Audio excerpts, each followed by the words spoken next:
La Bible révèle que la fin de toute chose est proche et que Dieu appelle tout homme à pouvoir se réjouir de la seconde venue de Jésus-Christ. L'objectif de cette présentation est de vous préparer à être du nombre de ceux qui gardent les commandements de Dieu et le témoignage, la foi de Jésus-Christ. Le titre de la présentation de ce matin est « Le vin de Babylone à propos de l'adultère ». Et le texte de base de cette présentation se trouve en Apocalypse 18, du verset 1 à 7. Où allons-nous? C'est exact. Et là, nous lisons. Après cela, je vis descendre du ciel un autre ange qui avait un grand pouvoir. La terre fut éclairée de sa gloire. Et il cria avec force et à grande voix et dit, elle est tombée, Babylone la grande, et elle est devenue la demeure des démons, et le repère de tout esprit immonde, et le repère de tout oiseau immonde et horrible. Car toutes les nations ont bu du vin de la fureur de sa fornication, et les rois de la terre se sont prostitués avec elle, et les marchands de la terre se sont enrichis de l'abondance de son luxe. Puis j'entendis une autre voix du ciel qui disait, sortez du milieu d'elle, mon peuple, de peur que, participant à ses péchés, vous n'ayez aussi part à ses plaies, car ses péchés sont montés jusqu'au ciel, et Dieu s'est souvenu de ses iniquités. Traitez-la comme elle vous a traité, rendez-lui au double ce qu'elle vous a fait. Dans la même coupe où elle a versé, versez-lui au double, parce qu'elle s'est enorgueillie et s'est plongée dans les délices. Autant faites-lui souffrir de tourments et d'afflictions, parce qu'elle dit en son cœur, je suis assise en reine, je ne suis point veuve et je ne verrai point le deuil. Je m'arrêterai ici.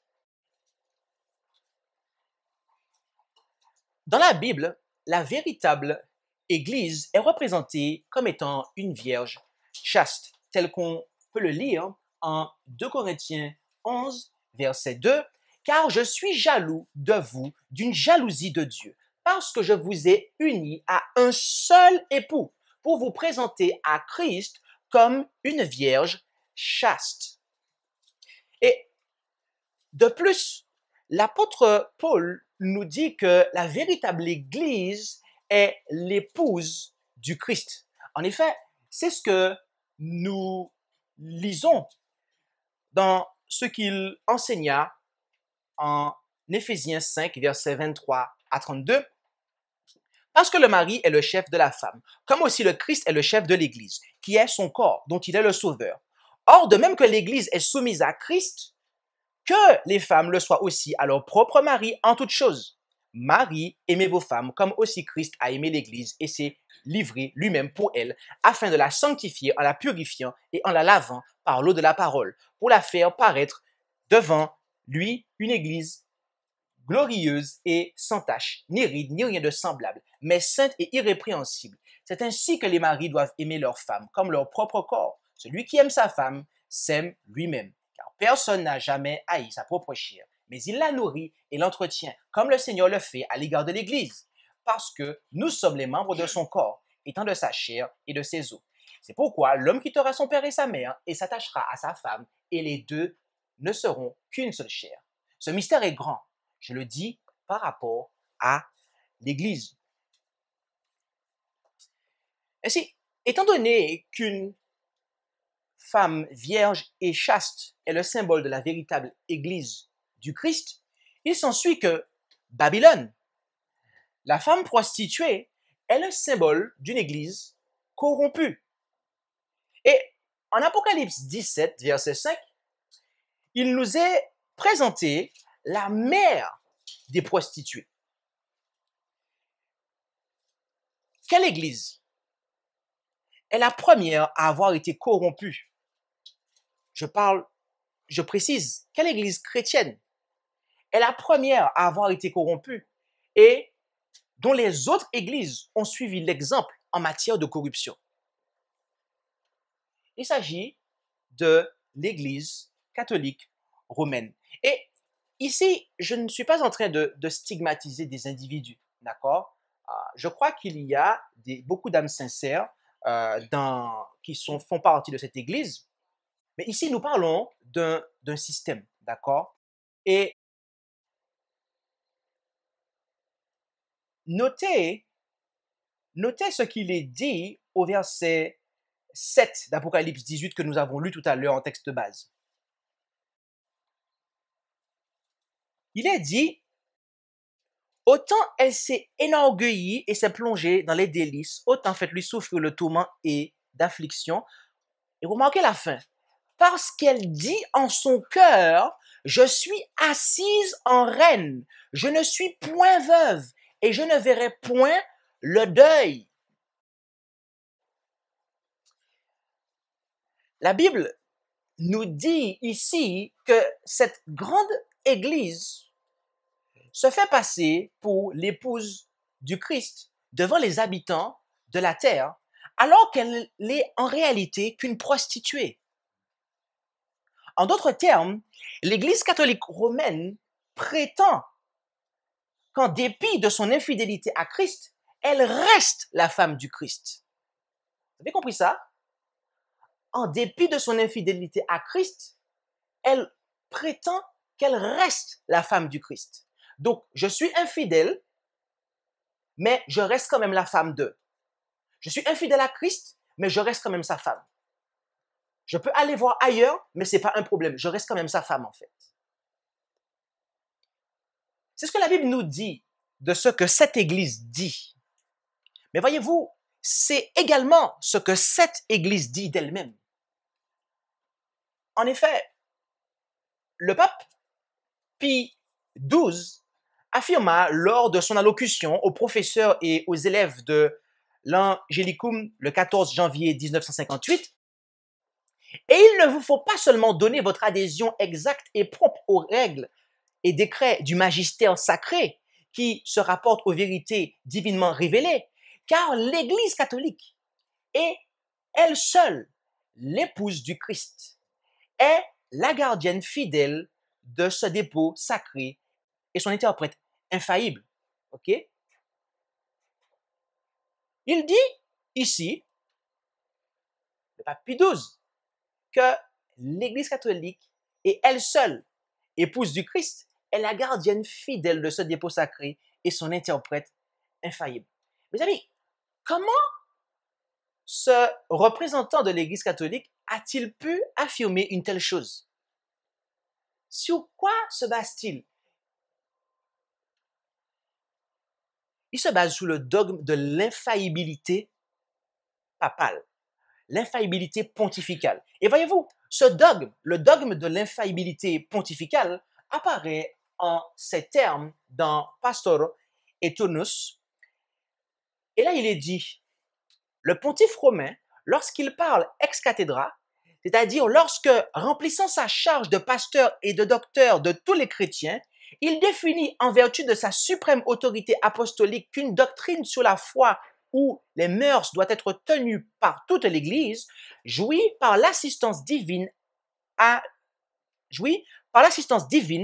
lui promise en la personne de Saint Pierre, de cette infaillibilité dont le divin rédempteur a voulu que fût pourvue son Église lorsqu'elle définit la doctrine sur la foi et les mœurs.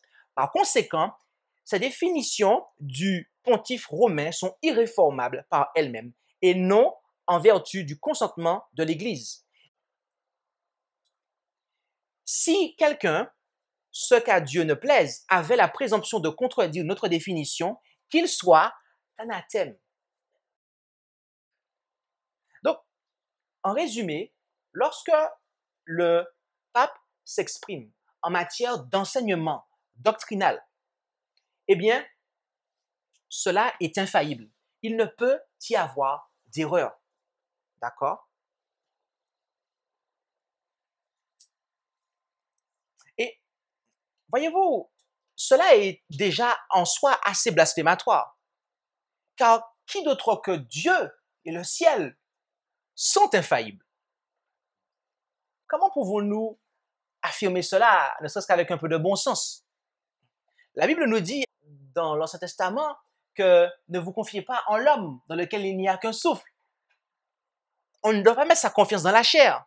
Et pourtant, on a là une institution qui déclare que son représentant, lorsqu'il donne un enseignement, il est infaillible. C'est comme si moi, je vous dis que du moment que je suis derrière le pupitre, tout ce que je vais dire, ce sera systématiquement vrai et que personne ici ne pourra me dire le contraire. j'avais une prophétie, hein. Tout ce que je vais dire dans ce pupitre, jusqu'à ma mort, ce sera vrai et vous ne pourrez rien dire. Mes amis, si je vous dis ça un jour, mais vous me prenez, vous me mettez un coup de pied et vous me voyez par la porte. Vous me faites sortir de chez vous. Mais pourtant, ça, c'est une institution. C'est une institution. D'accord? Alors, bien évidemment, je prenais une expression. Je ne prenais pas la violence, mais c'était pour faire comprendre que, en fait, vous allez vous dire, mais Jean-Christophe, t'as perdu la boule. T'as perdu la boule, pasteur. Ben oui. Eh ben, là, cela est pour eux raisonnable. C'est même un enseignement et un dogme. Et voyez-vous, cette infaillibilité pontificale repose en réalité sur l'infaillibilité de l'Église catholique elle-même. En effet, sur le même site internet, nous pouvons lire la chose suivante. L'infaillibilité pontificale repose sur l'infaillibilité de la révélation confiée à l'Église. Avec les cardinaux et les évêques, le souverain pontife constitue l'Église enseignante. Celle-ci jouit d'une infaillibilité active puisque cette infaillibilité a trait à l'action d'enseigner. Et plus loin, nous disons, plus largement, c'est l'Église elle-même qui est infaillible. On distingue l'Église enseignante et l'Église enseignée, composée de l'ensemble des fidèles. Si l'Église enseignante jouit, comme mentionné plus haut, d'une infaillibilité active, l'infaillibilité de la seconde est passive. Pourquoi? Parce qu'elle tient essentiellement à l'écoute et à l'obéissance. Les fidèles, qui forment ce que l'on appelle l'Église enseignée, doivent écouter l'Église enseignante. Mépriser l'Église, ce serait mépriser Jésus-Christ lui-même, note le catéchisme du Concile de Trente. En effet, l'Église enseignante étant elle-même infaillible, puisque Jésus a promis de l'assister jusqu'à la fin du monde. Jean 14, 16 à 17. À travers son obéissance, l'Église enseignée est également préservée de toute erreur grâce à Dieu. Donc, voilà, on a le concept de l'Église qui est infaillible. Pourquoi? Parce qu'il y a l'Église enseignante, donc le corps enseignant, le pape et les cardinaux, et l'Église enseignée. Et si vous êtes un membre de l'Église catholique, là, on vous dit que si vous êtes fidèle à tout ce que l'Église dit, vous serez infaillible. D'accord? Vous êtes infaillible. Si vous obéissez à tout ce que l'Église dit, vous êtes vous-même infaillible.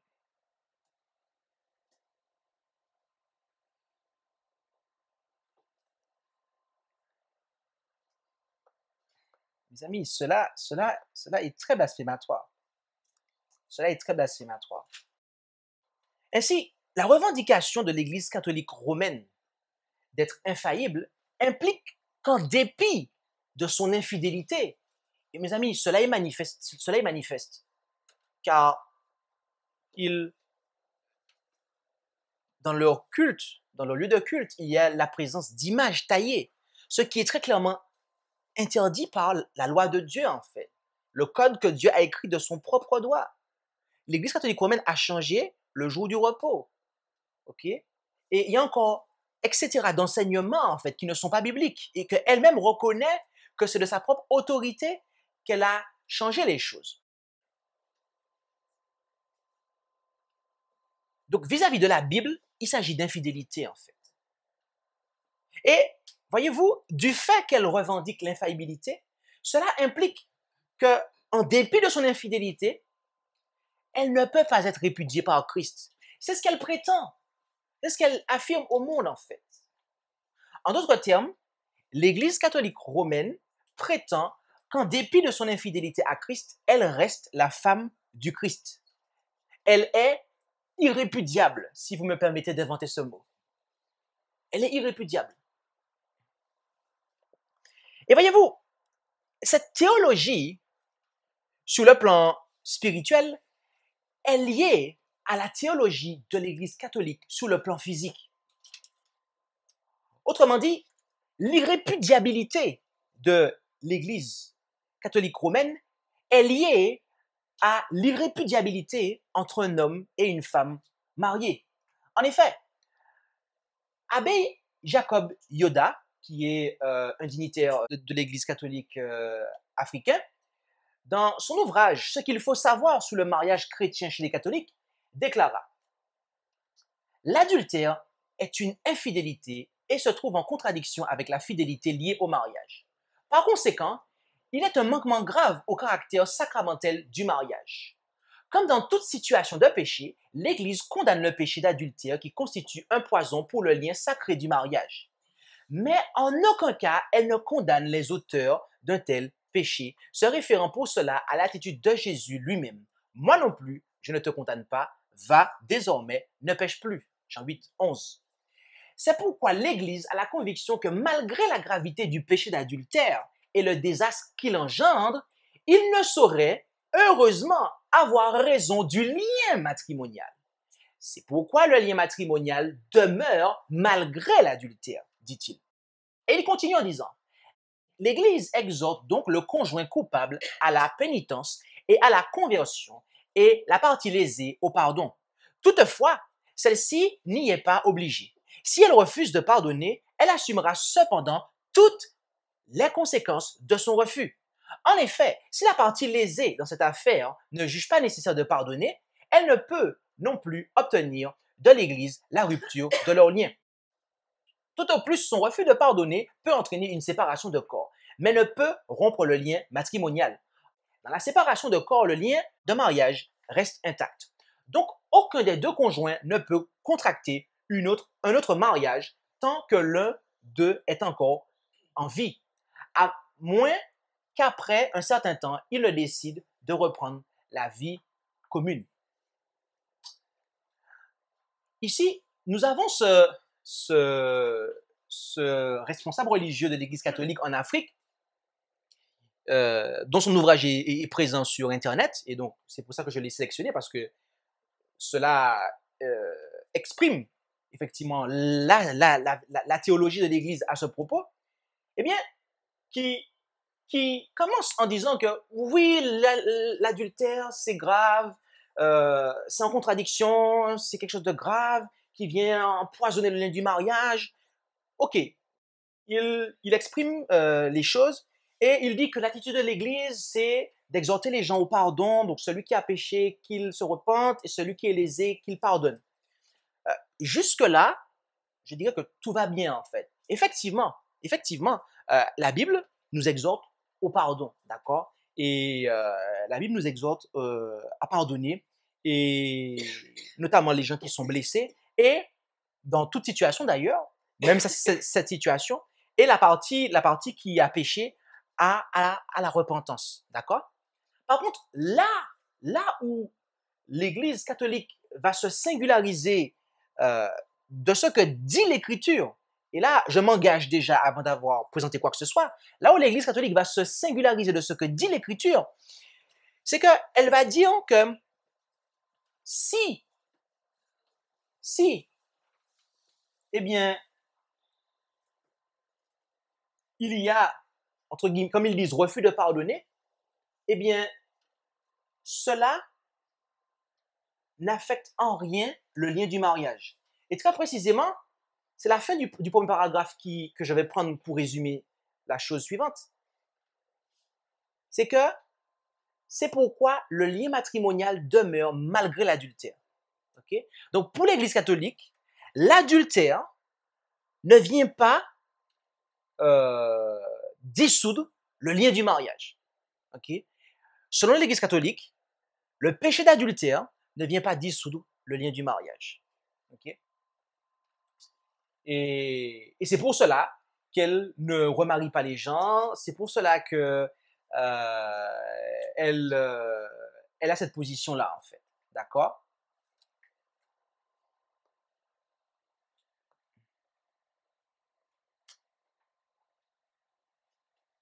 Mes amis, il est intéressant de noter que les catholiques ne sont pas les seuls partisans de cette opinion.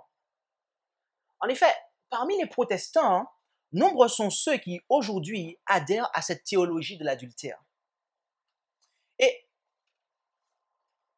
mes amis, la raison pour laquelle cette présentation est donnée, c'est afin de, notamment, de présenter le véritable caractère de Babylone à travers sa théologie concernant l'adultère.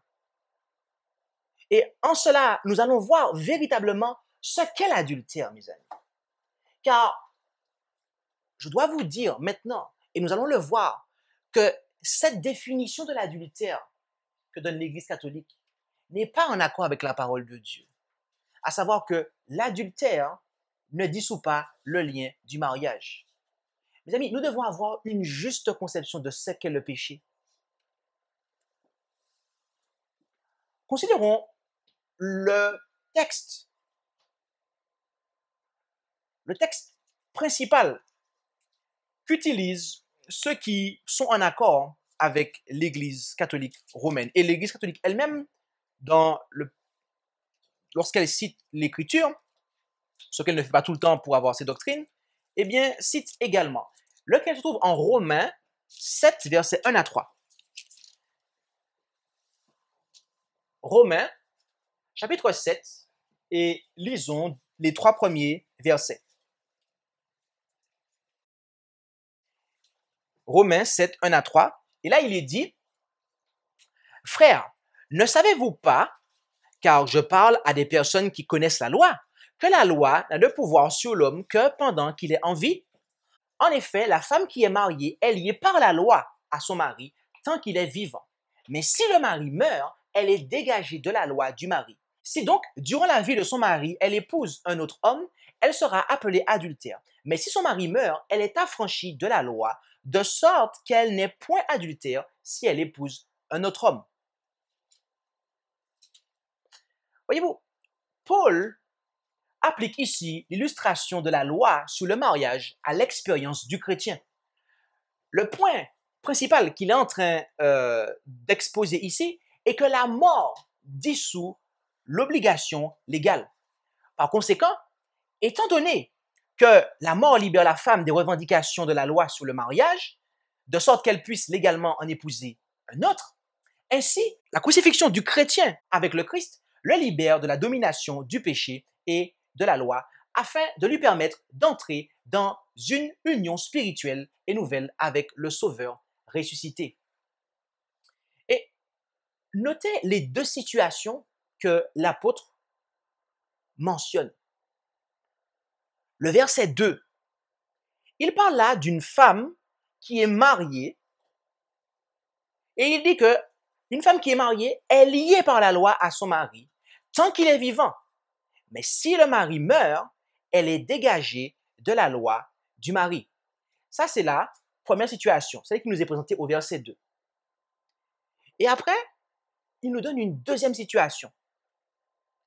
Si, durant la vie de son mari, elle épouse un autre, là, au verset 3, il est dit qu'elle sera appelée adultère.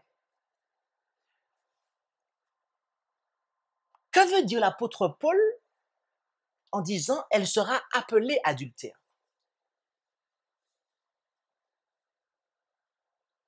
En fait, que signifie adultère? Parce que c'est ça le vrai problème, en fait. C'est que jamais l'Église catholique ne donne la définition de ce qu'est l'adultère, en fait. Mes amis, pour comprendre cela, il nous faut d'abord comprendre ce qu'est le mariage et très précisément à quel moment le mariage commence. Considérons Malachie 2, verset 14. Et vous dites, pourquoi? Parce que l'Éternel a été témoin entre toi et la femme de ta jeunesse, à laquelle tu es infidèle, bien qu'elle soit ta compagne et la femme de ton alliance. Mes amis, le mariage commence lorsque, devant Dieu, un homme et une femme s'engagent l'un envers l'autre pour la vie. Le mariage commence lorsque, devant Dieu, un homme et une femme s'engagent l'un envers l'autre pour la vie. Et à ce moment-là, Dieu prend acte de cette union et la légalise. C'est-à-dire que cette union devient alors une loi devant lui. Et être infidèle à cette femme qu'on a épousée constitue alors une transgression de la loi. Ce qui n'était pas le cas, je dirais, avant. OK? Avant le mariage, ma pensée pouvait se porter vers une femme de manière propre, sans pour autant de faire de moi un adultère. Mais si pendant que je suis marié, je me dis, ah, cette femme-là, elle est belle, je me verrais, ah, pourquoi elle serait peut-être pas ma femme? Là, je suis adultère. OK? OK? Si je pense à juste pour illustrer le propos, pour vous montrer au niveau de la loi, en fait. D'accord? Dieu prend acte de cette union et la légalise. C'est-à-dire que cette union devient une loi devant lui. Dans mon illustration, je n'étais pas en train de justifier les pensées malsaines. Je pensais juste aux perspectives. Bien souvent, quand on n'est pas marié, on a des perspectives. On regarde à droite et à gauche, on se dit, ah, est-ce que ce ne serait pas elle, ma femme, etc. Ce genre de choses. C'est à ça que je pensais, pas à des pensées malsaines. D'accord? Que ce soit clair pour tout le monde. Autrement dit, le mariage est l'addition de deux engagements devant Dieu. Et retenez bien ça, mes amis. Le mariage est l'addition de deux engagements devant Dieu. Et je vais illustrer ça pour vous, de sorte que même les enfants pourront comprendre cette présentation. N'est-ce pas, Abby? Voilà le mariage, mes amis. Devant Dieu, Madame A et Monsieur B échangent des vœux. C'est ça le mariage. Et Dieu, il est témoin, en fait. Et il est témoin de cet engagement. Et donc, cet engagement mutuel constitue le mariage.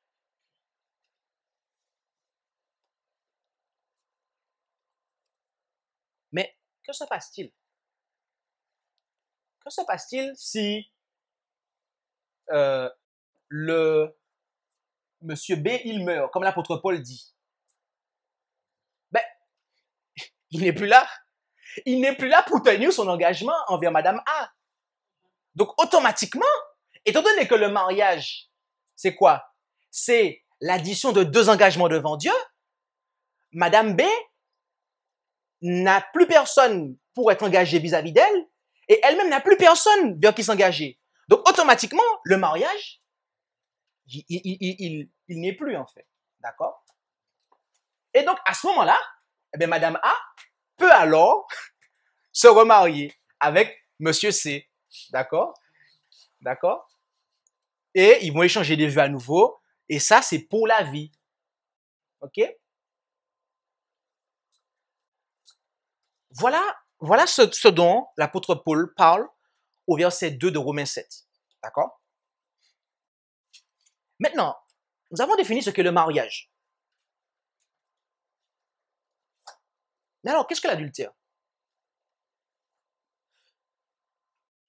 Exode 20, verset 14 nous dit, « Tu ne commettras point d'adultère. » En Exode 20, verset 14, le terme traduit par adultère vient de l'hébreu naaf. Et naaf, qui correspond au numéro Strong H5003, signifie commettre l'adultère. Au sens figuré, apostasier. Adultère, commettre l'adultère. Femme qui brise le lien du mariage.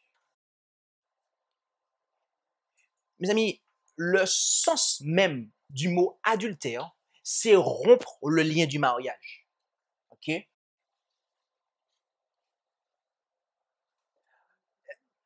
Ce commandement dans le décalogue est là pour protéger l'institution du mariage.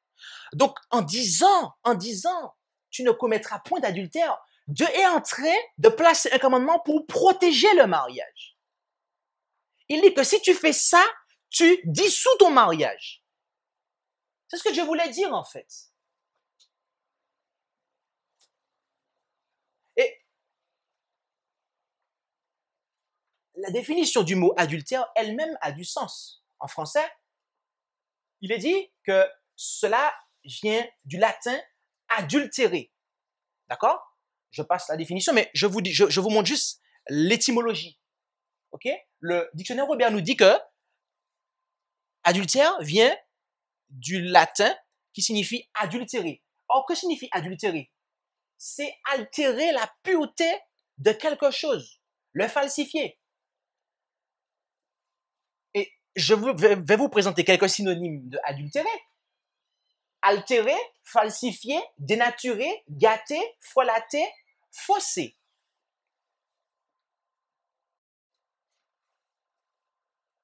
Quand quelque chose est faussé, mes amis, est-ce que cette chose-là est encore vraie? Non, non. Lorsque vous avez préparé un repas et que le repas a tourné et qu'on dit qu'il est gâté, est-ce que c'est encore le repas que vous avez préparé là? Non, là, c'est autre chose qui s'est passé, mes amis. C'est autre chose qui s'est passé. Voilà ce que signifie adultère, mes amis. Le mot même, dans le mot même, il y a le sens. En fait, l'Église catholique nous raconte la même histoire que pour le baptême, en fait. Elle emploie le mot baptême, qui signifie immersion, mais elle lui attribue un autre sens. En ce cas, elle va asperger 3 gouttes sous le crâne d'un enfant.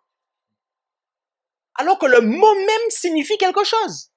Et que la définition du mot même est en contradiction avec ce qu'elle dit.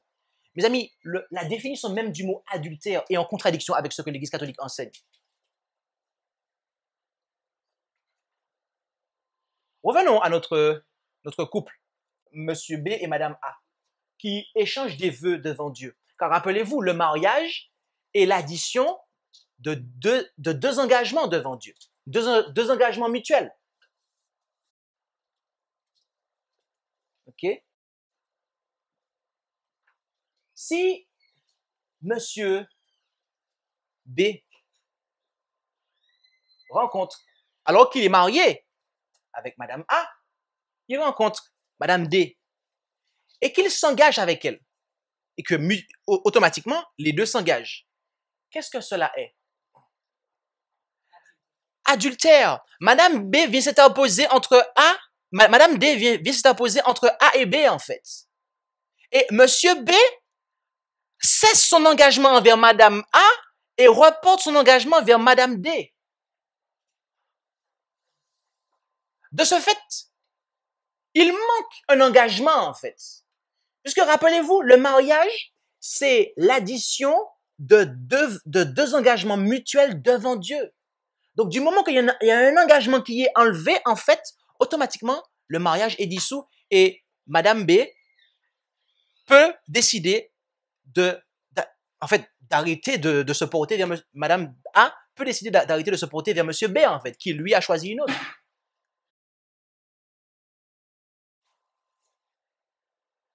N'oubliez jamais, mes amis, que le mariage est l'addition de deux engagements devant Dieu. Par conséquent, lorsqu'un engagement s'arrête, le mariage est alors faussé, falsifié, altéré, adultéré. Ainsi, en disant, si donc, durant la vie de son mari, elle épouse un autre homme, elle sera appelée adultère, en Romains 7, verset 3, l'apôtre affirma implicitement que, mis à part la mort, l'adultère est le seul péché qui vient rompre le lien du mariage. Ce qui est confirmé par son enseignement donné aux Corinthiens. Alors, j'aurais dû mettre ça. Ouais. 1 Corinthiens 6, verset 16. Ne savez-vous pas que celui qui s'unit à la prostituée est un même corps avec elle? Car il est dit, les deux deviendront une seule chair. D'accord? Ça veut dire que lorsque vous faites une seule chair avec un autre, que la personne avec qui vous étiez censé le faire, il ne peut pas y avoir 3 personnes dans un mariage, mes amis. Ce n'est pas possible. Donc, à ce moment-là, c'est autre chose qui s'est formé, en fait. Et en 1 Corinthiens 7, verset 15, que si l'incrédule se sépare, qu'il se sépare. Le frère et la sœur ne sont pas assujettis dans ce cas, mais Dieu nous a appelés à la paix. Ici, il y a 2 fois le mot sépare. Et ce verbe ici, qui est sépare, eh bien, il provient d'un terme grec qui est chorizo. D'accord? Et voyez-vous, ce terme, c'est un terme qu'on va retrouver dans le prochain verset que l'on va afficher. Car voyez-vous, l'enseignement de Paul, mes amis, ne contredit pas celui de Jésus. Lisons Matthieu 19, versets 1 à 6. Voyons-nous? Matthieu 19, verset 1 Là, il est dit, quand Jésus eut achevé ses discours, il partit de Galilée et s'en alla dans les quartiers de la Judée, au-delà du Jourdain. Et beaucoup de peuple l'y suivit, et il guérit l'alors malade. Des pharisiens y vinrent aussi pour le tenter et lui dirent, est-il permis à un homme de répudier sa femme pour quelque sujet que ce soit? Et il... Alors déjà, notez que la question que les pharisiens posent à Jésus, c'est, est-il permis à un homme de répudier sa femme pour quelque sujet que ce soit? Gardez bien ça à l'esprit. Et Jésus leur répondit, n'avez-vous pas lu que celui qui créa au commencement fit un homme et une femme? Et qu'il dit, à cause de cela, l'homme quittera son père et sa mère et s'attachera à sa femme, et les deux seront une seule chair. Ainsi, ils ne sont plus deux, mais une seule chair. Ce que Dieu a joint, que l'homme ne le sépare donc pas. Rappelez-vous que l'apôtre Paul a employé chorizo en 1 Corinthiens 7, verset 15, pour dire que si l'incrédule se sépare, qui se sépare? Le frère et la sœur ne sont pas assujettis dans ce cas. Est-ce que vous savez ce que signifie le mot séparer ici? Quel sens que l'apôtre Paul entendait ici, là? Le même sens que Jésus, en fait. En Matthieu 19, verset 6, ainsi, ils ne sont plus deux, mais une seule chair. Ce que Dieu a joint, que l'homme ne le sépare, chorizo, donc pas. C'est le même terme, en fait. Et Jésus dit ça juste après avoir dit ce que Dieu a joint.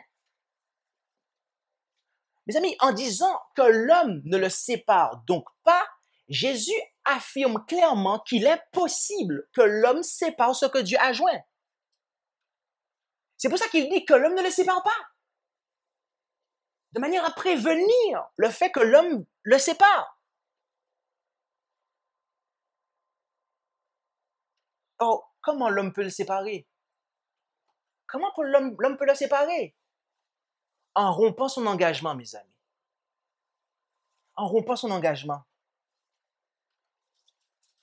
Poursuivons la lecture, car le contexte lui-même va nous éclairer. Il lui dit, pourquoi donc Moïse a-t-il commandé de donner une lettre de divorce à la femme et de la répudier? Il leur dit, c'est à cause de la dureté de votre cœur que Moïse vous a permis de répudier vos femmes. Mais il n'en était pas ainsi au commencement. Mais je vais m'arrêter là. Notez que Jésus dit ici que c'est à cause de la dureté de votre cœur que Moïse vous a permis de répudier vos femmes. Remarquez que Jésus qualifie ces femmes comme leur appartenant.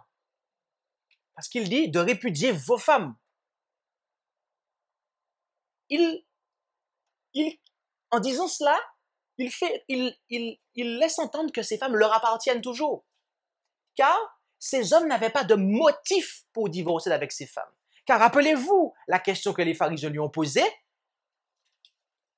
Peut-on répudier sa femme pour quelque motif que ce soit? Il y a un contexte, mes amis.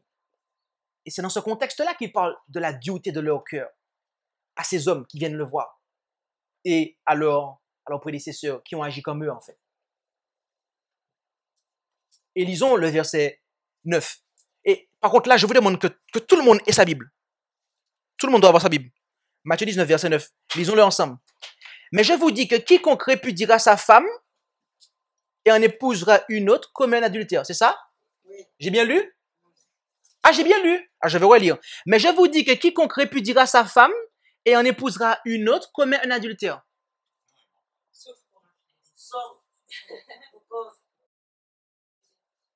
Ah bon? Ah bon? J'ai omis quelque chose? Eh mes amis, ce que je viens de faire, c'est exactement ce que font les gens qui adhèrent à l'enseignement de l'Église catholique. Ils omettent une partie de l'enseignement de Jésus dans ce verset. La condition.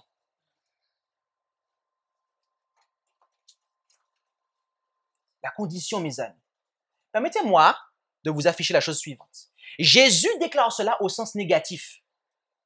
Donc, dans l'original, le sens est négatif. Il dit, mais je vous dis que quiconque répudiera sa femme, ce n'est pour cause d'adultère, et en épousera une autre, commet un adultère. Voilà le début du verset tel que Jésus le déclare. Et ça, c'est un sens négatif, dans le sens négatif. Maintenant, mettons-le dans le sens positif. Mais je vous dis que quiconque répudiera sa femme pour cause d'adultère et en épousera une autre ne commet pas d'adultère. Ce qu'on vient de faire là, c'est juste un exercice de français, mes amis. OK? C'est-à-dire, une phrase, vous pouvez la mettre dans le sens négatif, dans le sens positif, et toujours respecter l'enseignement qui est donné, en fait. Et là encore, c'est ce que beaucoup n'arrivent pas à faire. OK? Et donc, ils ne voient pas ce que Jésus veut dire. Alors, imaginons cela. Il faut que ce soit clair pour Joshua. Eh bien, nous avons toujours Madame A et Monsieur B qui se sont mutuellement engagés devant Dieu. Cela devient alors un mariage. D'accord?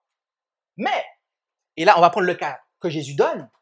Madame A décide, eh bien, de ne pas maintenir son engagement avec Monsieur B, mais de le reporter sur Monsieur C. Quelle est la définition du mariage? C'est l'addition de deux engagements mutuels devant Dieu. Autrement dit, un homme et une femme s'échangent des vœux devant Dieu, lequel légalise cela et cela devient le mariage. Mes amis, là, il manque quelque chose. Il manque l'engagement de Madame A vers Monsieur B. Et un seul engagement, mes amis, c'est pas un mariage. C'est deux engagements mutuels l'un envers l'autre devant Dieu. Donc, de ce fait, Madame B est en adultère avec Monsieur C, Madame A, excusez-moi, est en adultère avec Monsieur C, l'engagement de Monsieur B, en fait, peut s'arrêter. Et donc, le mariage également. Et donc, étant dans l'adultère, Monsieur B, d'après ce que nous dit Jésus, tout du moins Madame A étant dans l'adultère, Monsieur B peut alors, eh bien, si Dieu le lui conduit, à échanger des vœux, étant donné qu'il est dégagé de son premier mariage du fait de l'adultère de Madame A avec Monsieur C, il peut à nouveau, si Dieu le conduit, échanger à nouveau des vœux avec, disons, Madame D et être dans une... Madame D, c'est ça? OK? Avec, et être dans une relation de mariage devant Dieu. C'est aussi simple que ça, mes amis. T'as compris, Jojo? OK.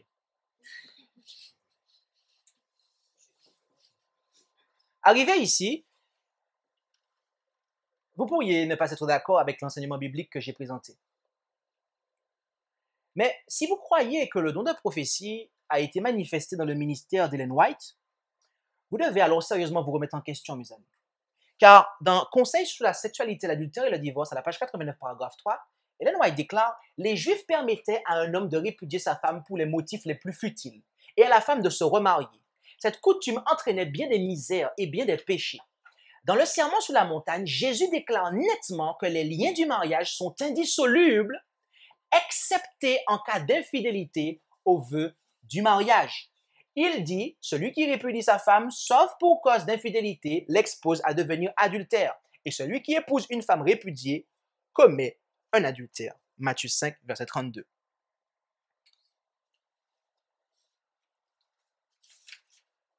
Il y a de ceux qui pensent que, ok, d'accord, l'adultère, donc elle peut se séparer. Elle peut se séparer, d'accord, oui. Mais elle ne peut pas se remarier. Ok, le lien, d'accord, il est altéré, mais elle ne peut pas se remarier. Non. Déjà, c'est pas en accord avec ce qu'on a vu tout à l'heure, mais poursuivons. À la page 89, paragraphe 1 et 2. Une femme peut très bien être divorcée selon les lois de son pays, mais ne pas l'être aux yeux de Dieu et d'après sa loi, donc la loi de Dieu. Aux yeux du Seigneur, seul le péché d'adultère peut quoi? Peut délier un homme ou une femme de leur serment de mariage. Bien que les lois du pays leur aient accordé le divorce, ils sont toujours mariés et femmes. J'ai vu que jusqu'à présent, Sir John n'a pas le droit d'épouser un autre homme. Mais si elle ou toute autre femme peut obtenir légalement le divorce pour cause d'adultère de la part du mari, elle est libre d'épouser qui elle veut. Mes amis, est-ce que vous avez vu les deux premiers mots du deuxième paragraphe? j'ai vu. Ça veut dire que là, c'est une vision qu'on lui a donnée en fait. On lui a montré ça. Et quand elle dit j'ai vu, c'est que c'est le ciel qui lui a montré ça, mes amis. C'est pas, ah, je pense que oh, mon petit doigt m'a dit que. Non, c'est pas ça, mes amis. Là, elle parle sous inspiration. J'ai vu.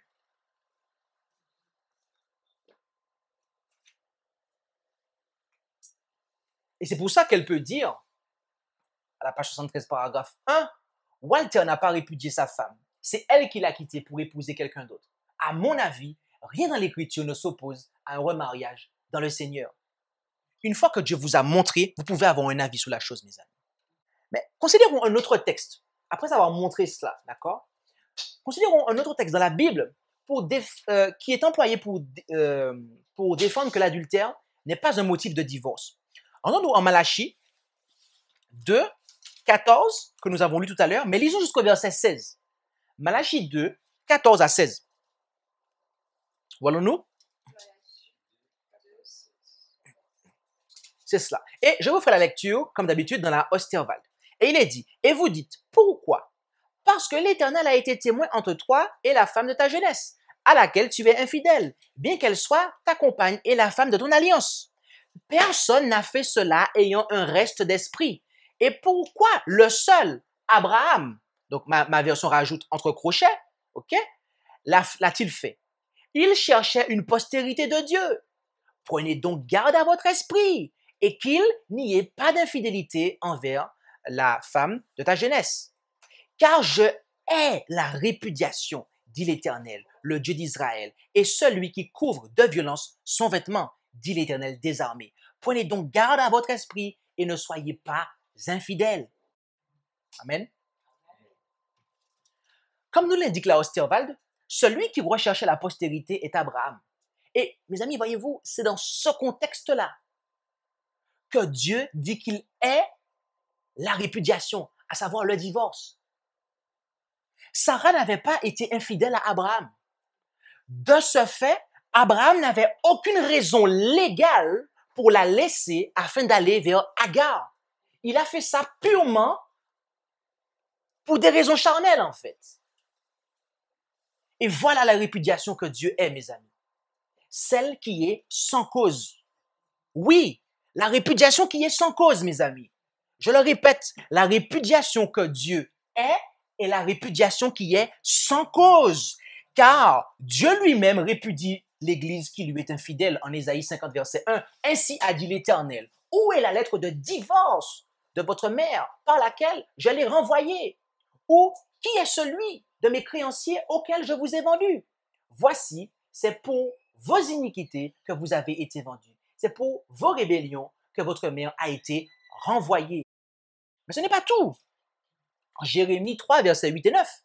Et je disais, après avoir fait toutes ces choses, elle reviendra à moi. Mais elle n'est pas revenue. Et sa sœur, Judas, la perfide, l'a vue. Et j'ai vu que, quoique j'eusse répudié Israël, la rebelle, à cause de tous ses adultères, et que je lui eusse donné sa lettre de divorce, cependant sa sœur Judas, la perfide, n'a point eu de crainte. Mais elle s'en est allée et s'est aussi prostituée. Par le bruit de sa prostitution, elle a souillé le pays.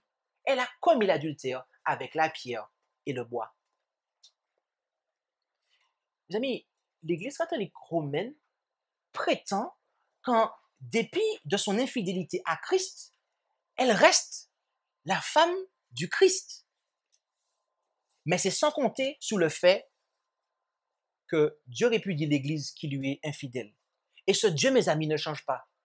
Malachie 3, verset 6, car je suis l'Éternel, je ne change pas. Et vous, enfants de Jacob, vous n'avez pas été consumés. Voyez-vous,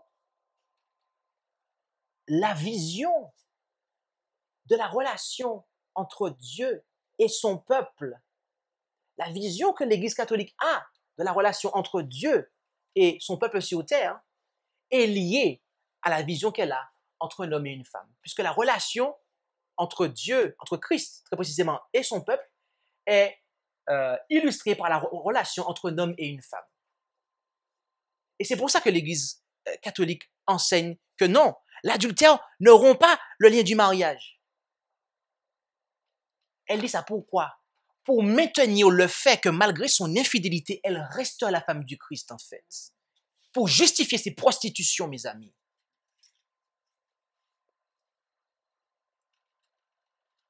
Mais voyez-vous, la Bible n'est pas en accord avec ça, et l'esprit de prophétie non plus. Parabole de Jésus, page 264, paragraphe 2. C'est parce qu'il n'a pas répondu à la volonté de Dieu qu'Israël fut rejeté et que le Seigneur fit appel à d'autres peuples. Si à leur tour ceux-ci sont infidèles, ne seront-ils pas rejetés de la même manière? Et la réponse est évidente. La réponse est évidente. Donc ici, il y a un principe en fait.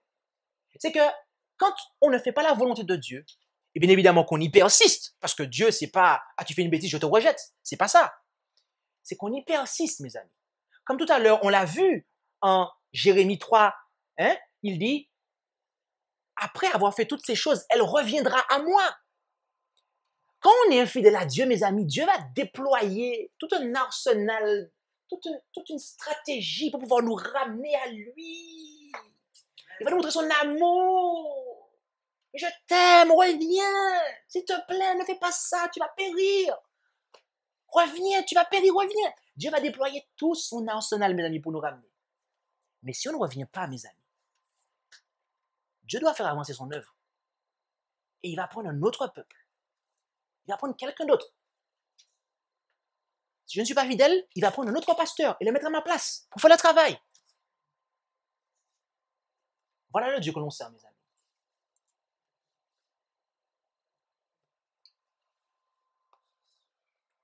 Manuscrit Pulésis, volume 14, page 102, paragraphe 1. Il est dit, et vous pouvez le voir dans Événements des derniers jours, page 50, paragraphe 4 et 5, le Seigneur Jésus aura toujours un peuple choisi pour le servir. Remarquez, toujours. Et elle continue. Lorsque le peuple juif rejeta le Christ, le prince de la vie, il leur retira le royaume de Dieu et le donna aux gentils. Dieu continuera à travailler selon ce principe avec toutes les branches de son œuvre. Lorsqu'une église se montre infidèle à la parole du Christ, quelle que soit sa position, si élevée et si sacrée que soit sa vocation, le Seigneur ne peut plus travailler avec eux. D'autres sont alors choisis pour porter d'importantes responsabilités. Mais si ceux-ci, à leur tour, ne purifient pas leur vie de toute mauvaise action, s'ils n'établissent pas des principes purs et saints dans tout ce qui les entoure, alors le Seigneur les châtiera et les humiliera sérieusement. Et s'ils ne se repentent, il les enlèvera de leur place et les blâmera. Mes amis, qu'est-ce que dit la messagère ici? Dieu fonctionne selon un principe. C'est-à-dire qu'il entre en alliance avec un peuple. S'il est infidèle, après de nombreuses réprimandes, châtiments, s'il ne se repent pas, il le met de côté et il prend un autre. Si à nouveau il est infidèle, il le met de côté, il prend un autre. Et il continuera comme ça, mes amis. Donc ne me dites pas que Dieu, hors de contexte, que Dieu ait la répudiation de manière totale, puisque Dieu lui-même pratique la répudiation vis-à-vis de son peuple qui lui est infidèle. Amen. Dieu est la répudiation lorsque on répudie sans cause, tel qu'Abraham l'a fait. Là, ça, c'est un truc que Dieu déteste. Malheureusement, le péché est entré dans notre monde. Et parfois, on a le cœur rendu aussi. Et parfois, on est infidèle à quelqu'un. Et là, alors, Dieu peut nous dire, là, c'est bon, tu peux arrêter. Si on a fait tous les efforts, comme lui, parce que c'est lui notre modèle, Dieu, il fait tous les efforts pour nous ramener. Si ma soeur, tu as fait tous les efforts pour ramener ton mari, si mon frère, tu as fait tous les efforts pour ramener ta femme et qu'elle ne veut pas revenir avec toi, c'est pas la peine de continuer. Parce que Dieu, il continue pas, en fait. Au bout d'un moment, il arrête. Au bout d'un moment, il arrête, en fait. Et voyez-vous, alors, certains vont dire ici, oui, d'accord, mais quoi? Mais, pas l'église adventiste. Non, ce principe-là, il s'arrête avec la Odyssée, c'est terminé. Ça, voilà. pourvu que la Odyssée, on ait les mêmes définitions. Parce que moi, je n'ai pas la même définition que vous de la Odyssée, je vous dis ça, enfin, que la majorité d'entre eux. Non, non, non, non, ça s'arrête avec l'organisation. L'organisation, non, non, non, non, non, non, non. Dieu ne va jamais la rejeter, c'est impossible. Elle va se prostituer avec tous les rois de la terre, elle va faire pire que l'Église catholique, mais jamais Dieu ne va la rejeter. Et si tu dis le contraire, non, non, non. Ah bon? En fait, je ne vais pas dire le contraire. Je vais laisser Madame White vous dire le contraire, mes amis. Dans Testimony for the Church, volume 8, page 247, paragraphe 2, le 21 avril 1903, elle dit « L'Église adventiste du 7e jour doit être pesée dans la balance du sanctuaire. Elle sera jugée d'après les privilèges et les avantages qu'elle a eus. Si son expérience spirituelle ne correspond pas aux avantages que Dieu, à un prix infini, lui a assurés, si les bénédictions qui lui ont été conférées ne l'ont pas qualifiée pour l'œuvre qui lui a été confiée, cette sentence sera prononcée sur elle, trouvée trop légère. Elle sera jugée d'après les lumières et les occasions qui lui ont été données. » Mes amis, ne me dites pas jamais de la vie que Madame White a donné un chèque en blanc à l'Église adventiste. C'est complètement faux, mes amis. C'est complètement faux. Et ce n'est pas qu'une seule fois. Hein. Si quelque chose est dit une fois, la chose est importante. Mais si la chose est dit 2 fois, c'est que là, mes amis, c'est confirmé. On a nos 2 témoins, mes amis. Dans Événement des derniers jours, la page 42, paragraphe 5. Tout ce que j'ai affirmé à Minneapolis m'a été confirmé au sujet de la réforme nécessaire des églises. Des réformes doivent être opérées pour porter remède à la faiblesse spirituelle et à l'aveuglement qui affecte le peuple comblé par de grands privilèges et de précieuses opportunités. En tant que réformateurs, les membres de ce peuple étaient sortis des églises traditionnelles. Mais voici qu'ils jouent maintenant le même rôle que celui joué par les églises. Nous espérons, dit-elle, en 1888, suite à la crise de Minneapolis, que nous n'aurons pas besoin d'une nouvelle rupture.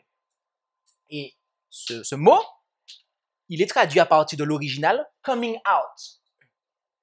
Tandis que nous avons à cœur de garder l'unité de l'esprit dans le lien de la paix, nous ne voulons ni par la plume, ni de vive voix cesser de protester contre le fanatisme sectaire. Madame White était en train de faire comprendre que si un fanatisme sectaire devait s'installer dans l'Église adventiste de manière incurable, eh bien alors, la voie serait ouverte pour appeler à une rupture, à un coming out. C'est ce qu'elle dit en anglais, c'est le mot qu'elle emploie. Et qu'ils ont traduit par rupture, c'est coming out. Et est-ce que vous savez pourquoi j'ai précisé ça pour vous, coming out? Vous savez pourquoi? Parce que Madame White parlait l'anglais, elle écrivait en anglais. Et elle a dit coming out. Est-ce que vous savez d'où est-ce que ça vient coming out ici? Apocalypse 18, verset 4 dans la King James Version. And I heard another voice from heaven saying, come out of her, my people, that ye be not partakers of her sins, and that ye receive not of her plagues. Come out. Coming out. C'est ce qui est dans la King James Version, mes amis. Apocalypse 18, verset 4. Disant, sortez du milieu d'elle. Donc, come out, c'est l'anglais pour sortez du. Et là, ils ont mis rupture. Mais là, le traducteur, il a voulu être gentil, en fait. Il a voulu passer un peu la pommade. Mais c'est pas ça. Elle faisait comprendre, avec l'esprit d'Apocalypse 18, verset 4, nous espérons que nous n'aurons pas besoin d'effectuer une nouvelle sortie, en fait. D'avoir une nouvelle sortie.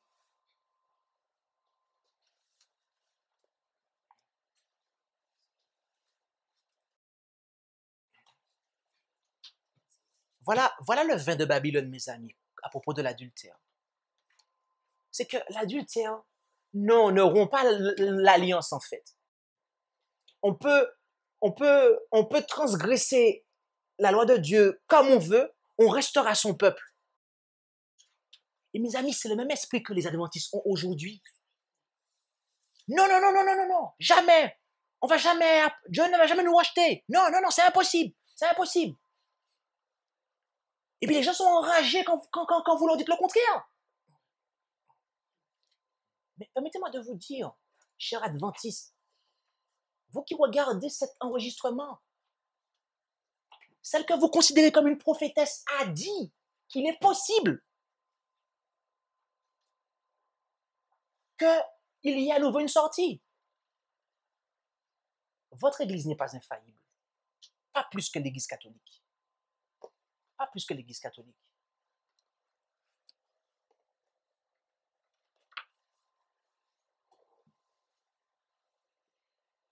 À tel point que cela se reflète dans la pensée de certains.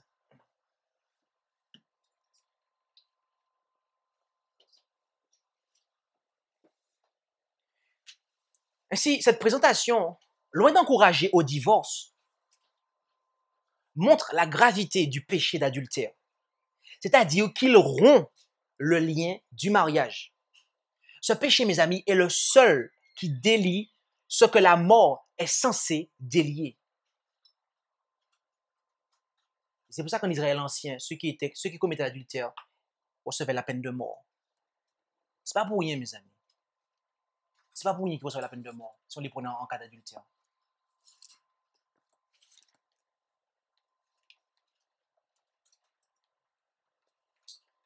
Nous avons vu ce que dit l'enseignement, la foi de Jésus, ainsi que son témoignage concernant le péché d'adultère. Et voyez-vous, je dois vous dire quelque chose, avec l'autorité de la parole de Dieu. Il n'y a pas de place pour la foi du pape dans l'Église du reste.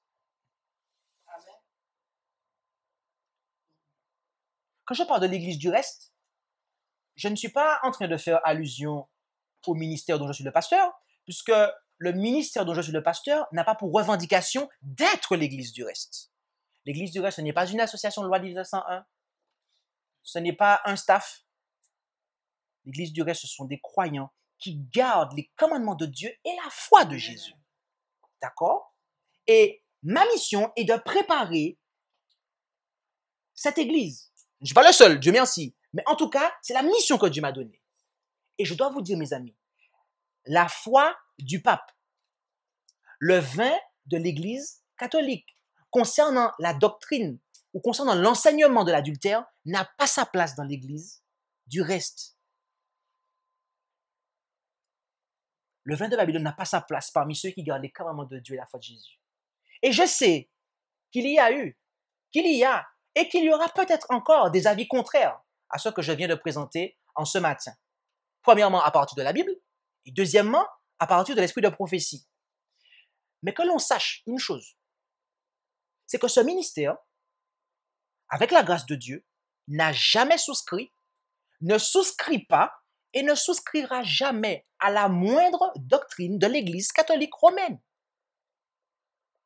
Et si certains décident d'arrêter de soutenir financièrement l'action de ce ministère, estimant ainsi me punir pour avoir prêché ce message, alors qu'ils sachent que le pasteur Jean-Christophe Boulotte continuera à adhérer à la foi de Jésus qui nous enseigne que l'adultère est le seul péché qui rompt le lien du mariage. Oui, mes amis, car contrairement à beaucoup de pasteurs, je peux prêcher haut et fort le véritable message des 3 anges sans être influencé par l'argent. Et contrairement à ce qu'on avait pu me conseiller, je n'ai jamais appelé quiconque à soutenir financièrement mon œuvre, mon ministère. Et pourtant, Dieu m'a permis d'être à plein temps dans le ministère. Donc, par conséquent, vous pouvez ne pas être d'accord avec ce que je viens d'enseigner, mais c'est pas ça qui va me faire changer d'avis, en fait. Parce que je ne prêche pas pour l'argent. Je prêche ce que Dieu dit qu'il faut prêcher, ce qui est juste. Je ne prêcherai pas pour faire plaisir à une poignée de personnes qui ont encore le vin de Babylone dans leur esprit, en fait.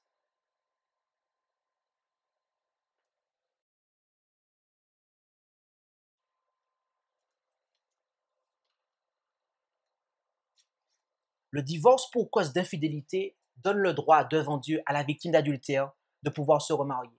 C'est pour cela que je n'ai eu et que je n'ai et que je n'aurai aucun problème en tant que pasteur à invoquer la bénédiction de Dieu sur des personnes dont le premier mariage s'est terminé par l'infidélité de leur premier conjoint. Et qu'on le sache, je l'ai déjà fait. Et je le referai encore si Dieu me montre qu'il faut le faire. Et je ne laisserai personne introduire la doctrine de Rome dans l'Église du reste. Parce que introduire cette doctrine dans l'église du reste, mes amis, si vous êtes logique avec vous-même, s'il nous faut introduire ça dans l'église du reste, nous devons alors retourner dans l'église adventiste. Et si on va vraiment jusqu'au bout de la logique, on doit tous retourner à Rome, en fait, puisque Rome est encore l'église de Dieu. Puisque malgré ses infidélités, elle est en reine. Elle domine en reine. Elle ne sera point veuve, comme elle dit en Apocalypse 18, verset 7. Alors qu'elle n'est qu'une prostituée. Et que Dieu nous dit de sortir de là. Mes amis, c'est là la contradiction, mes amis. On ne peut pas adhérer à cette théologie que l'adultère ne rompt pas le lien du mariage, en fait. Sans danger pour notre acceptation du message du quatrième ange.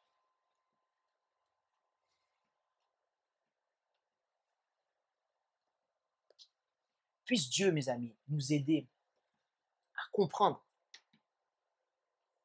l'implication qu'il y a de ce vin de Babylone. Car l'Église catholique enseigne ça pour justifier son comportement. Et Dieu a envoyé, depuis le début du 19e siècle, un triple message pour préparer un peuple qui gardera non pas les commandements de Rome, mais les commandements de Dieu. Non pas la foi de Rome, mais la foi de Jésus. Voulez-vous faire partie de ce peuple? Moi, je le veux. Amen. Alors, puissions-nous, mes amis, avoir des idées qui s'harmonisent avec la parole de Dieu. Puissions-nous harmoniser toutes nos idées avec la parole de Dieu et avec le témoignage. Parce que l'Église du reste est celle qui garde le témoignage de Jésus. Il y a de ceux qui s'appuient sur la Bible pour croire en cela, en cette compréhension catholique de l'adultère. Mes amis, le témoignage de Jésus qui a été manifesté dans le ministère d'Ellen White est archi clair. Et si vous êtes logique avec vous-même et que vous vous accrochez comme à une idole à cette conception, en fait, votre destinée est de rejeter le don de prophétie, en fait. Et donc, vous allez tôt ou tard retourner dans Babylone, en fait, de manière officielle. Parce que vous allez cesser de garder le témoignage de Jésus. Et malheureusement, il y a des gens comme ça, en fait, qui opposent le témoignage de Jésus avec la Bible, en fait. Ils ne voient pas, en fait, que c'est en accord. Parce que malheureusement, ils ont encore le vin de Babylone dans leur esprit. Il ne doit pas en être ainsi, mes amis. Si ma compréhension de la Bible, dans ce que Paul dit en Romains 7, ne s'harmonise pas avec ce que Jésus dit en Matthieu 19, c'est que je ne suis même pas la peine d'aller plus loin. Je suis dans l'erreur. Et ce, dans n'importe quel domaine, mes amis. Si vous avez des textes bibliques que vous n'arrivez pas à harmoniser et que malgré tout vous prenez une position, vous êtes dans l'erreur. Ne réfléchissez même pas, mes amis. Tant que vous n'arrivez pas à harmoniser les textes, vous êtes dans l'erreur. Et encore plus, quand c'est avec l'esprit de prophétie, vous avez une vision de la doctrine. En fait, c'est juste un warning. Dieu vous envoie un warning pour dire que vous avez commis une erreur. Réinterprète ton truc et tu vas voir que tu t'es trompé. Puissions-nous, mes amis, avoir une foi saine. Puissions-nous faire partie de ceux dont il nous est dit, qui n'ont pas de mensonges dans leur bouche, pas de fraude, parce qu'ils ne se sont pas souillés avec les femmes. Parmi les 144 000, il n'y a rien de Rome. Dans l'enseignement des 144 000, qui n'ont pas de fraude dans leur bouche, il n'y a pas de doctrine de Rome qui découle, mes amis. On ne peut pas penser qu'on se prépare qu'on se prépare à faire partie des 144 000 et on a encore des enseignements de l'Église de Rome en nous, en fait. Ça ne peut pas être le cas, mes amis. Dieu est en train de préparer un peuple qui sera pur, Et pour cela, il faut que son peuple ait la pure doctrine. Vous ne pouvez pas espérer arriver à la pureté que Dieu attend de votre caractère si vous amassez, si vous collectez dans votre esprit des conceptions erronées et qui contredisent des enseignements clairs de l'écriture et du témoignage.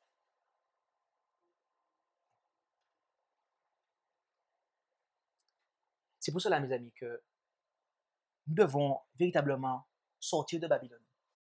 Nous devons faire que Babylone, et surtout, il ne s'agit pas simplement de sortir d'un bâtiment, mais il faut aussi, mes amis, faire sortir de notre tête ce qu'on a entendu quand on était dans le bâtiment.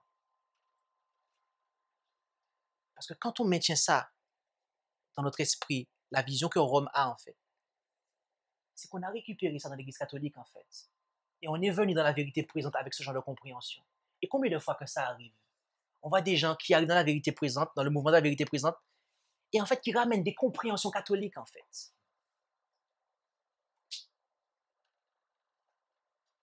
Puisse Dieu nous aider et puisse-t-il purifier notre esprit afin que nous puissions annoncer la justice et appeler le péché par son nom. Amen. Merci d'avoir écouté cette présentation avec intérêt.